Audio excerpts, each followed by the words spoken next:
Nasa likuran ko yung pagkataas-taas na footbridge na tinaguri ang Mount Kamuning at ito yung kapalit na ayon mismo sa presidente ay mas accessible na daanan para sa mga pasahero. Sinimula ng proyektong ito noong August 2025 at natapos itong Pebrero at nagkakahalaga ito ng 87 billion pesos.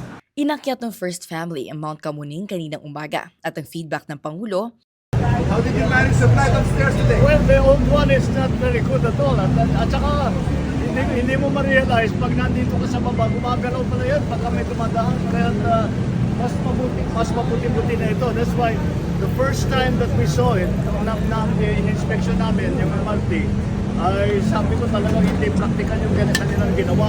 Kaya Bukod sa wheelchair lifts, may elevator, malawak at may silong ang panibagong Kamuning Busway. Bilang pagdilinaw, hiwala ito sa MRT-3 Kamuning Station para hindi raw masyadong congested ang MRT station.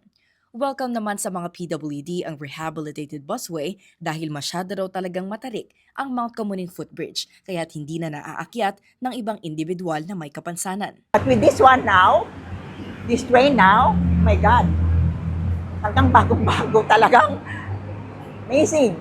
Amazing what the government is doing now. Ma'am, nasubukan niyo po yung elevator tapos yung... Yes, Kamusta po yung experience? first time, today, just now, a minute ago, ang ganda. Accessible po ba? Oh yes, for us seniors, it has to be. I think it was really most for the seniors, that's why, but anyway, public can use it naman. But for us seniors, it is a big help for us.